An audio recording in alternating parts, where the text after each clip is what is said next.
Aholi, ayniqsa ijtimoiy himoyaga muhtoj oilalarning sog'lig'ini muhofaza qilish, kasalliklarni erta aniqlash va sog'lom turmush tarzini shakllantirish maqsadida respublikamiz miqyosida sog'lomlashtirish oyligi o'tkazilmoqda. Bugun Qarshi shahar tibbiyot birlashmasida ham ushbu munosabat bilan tadbir bo'lib o'tmoqda. Bor mehrimiz shu vatan, shu xalq uchun shiori ostida o'tkazilayotgan ushbu tadbirda ko'p tarmoqli markaziy poliklinika oila shifokorlari, hamshiralari, salomatlik va strategik rivojlanish institutining Qarshi shahar bo'limi xodimlari, shahrimiz fuqarolari va ommaviy axborot vositalari vakillari ishtirok etdilar.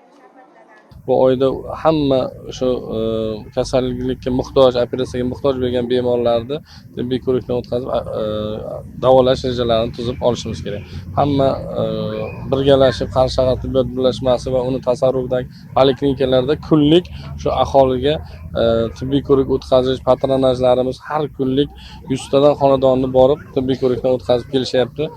Bu mana shu xalqimiz uchun, shuning uchun shiorimiz ham shunaqa tuzilganki, bor mehrimiz shu vatan, shu xalq uchun deb tuzilgan. Prezidentimizga rahmat aytamiz. Qarshi shahar tibbiyot birlashmasiga qarashli ko'p tarmoqli markaziy poliklinikasida 15 ta tibbiy brigadalar mavjud bo'lib, oila shifokorlari, hamshiralari, patronaj doyalar va amaliyotchi hamshiralardan iborat. Har bir tibbiy brigada kesimida ijtimoiy himoyaga muhtoj oila a'zolari ro'yxati shakllantiriladi. Birlamchi tibbiy sanitariya yordami muassasalari tomonidan o'rnatilgan tartibda profilaktik ko'riklar va skrining tekshiruvidan o'tkaziladi. Individual sog'lomlashtirish rejasi tuziladi. Rejaga asosan davolanishi lozim bo'lgan tibbiyot muassasasi belgilanadi. Ambulator va kunduzgi shifoxonada davolanadigan bemorlarga esa oilaviy poliklinikada mavjud dori vositalari viloyat mutaxassisining tavsiyasiga ko'ra oilaviy shifokor ko'rsatmasi asosida bepul beriladi. Bizani tibbiyot birlashmasiga chaqirishdi.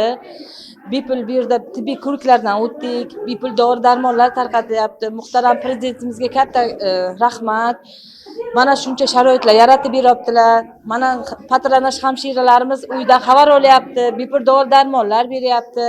Mana shu yerda ishlayotgan shifokorlarimizga, hamshiralarimizga kattakon o'z minnatdorchiligimni bildiraman. Rahmat ularga.